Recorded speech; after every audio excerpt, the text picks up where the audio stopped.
Hello folks, welcome back. My name is Andrew. Anyway, I'm back with another painting. This was a very special one, but we'll get into that. I had an old canvas laying around that had been donated to me. So I decided it's a nice big one. And as you can see, I forgot to hit the record button on my camera again, so we're starting this one out halfway through.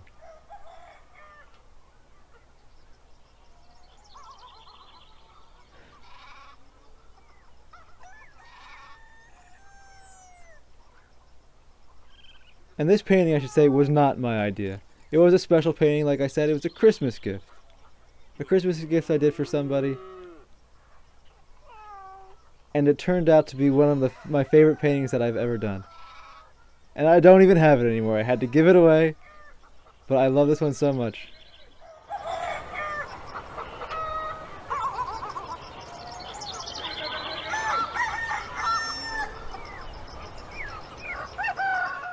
And maybe that has something to do with the size of it. Perhaps not the size in and of itself, but the size of the canvas makes you paint differently. With a canvas that big, I'm not going to waste my time going inch by inch. You use powerful, big brush strokes.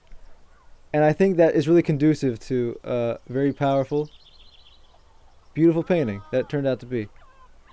Maybe not necessarily the size of the canvas, but the way that I painted to cover the canvas. I really like it.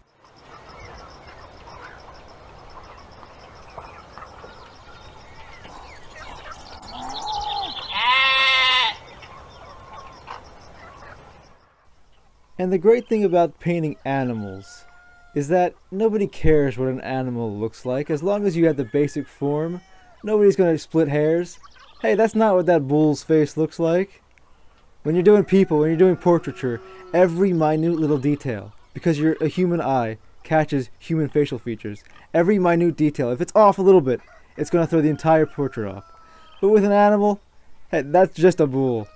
Who knows what the bull looks like? That's good enough. I love doing animals for that reason.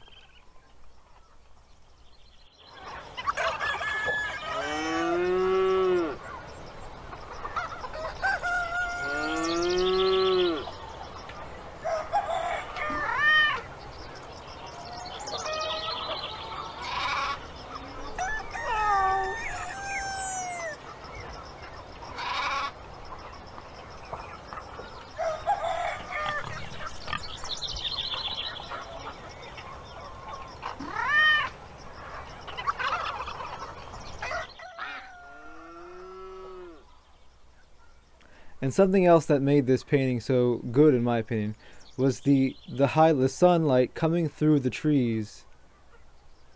Gives a lot of nice shadows, a lot of highlights on the tree trunks themselves, on the grass there, on this pile of dirt that the bull is sitting in. There's a lot of streaks of sunlight and shadow, and that really got the contrast. Really gives you something interesting to look at.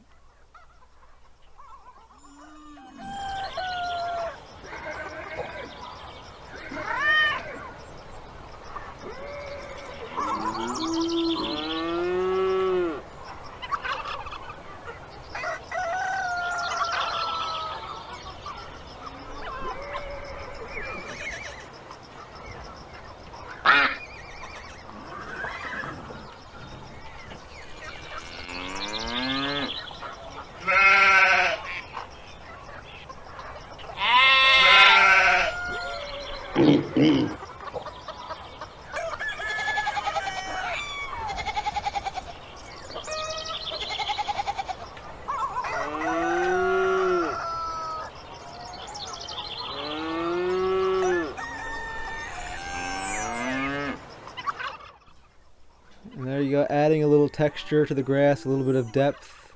What I was really attempting to do here was cover up some of the initial painting that was on this canvas that was still peeking through. So what I'm really doing is, yes, I'm covering up the tree trunks on the ground. I'm adding a little bit of texture to the grass.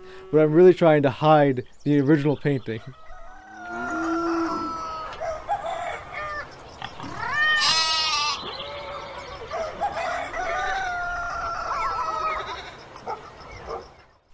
And in hindsight, I'm really conflicted about the next part here. Look at that background. Those hills, the mountains behind those trees look really good, and I had to cover it up with leaves. I let a little peek through.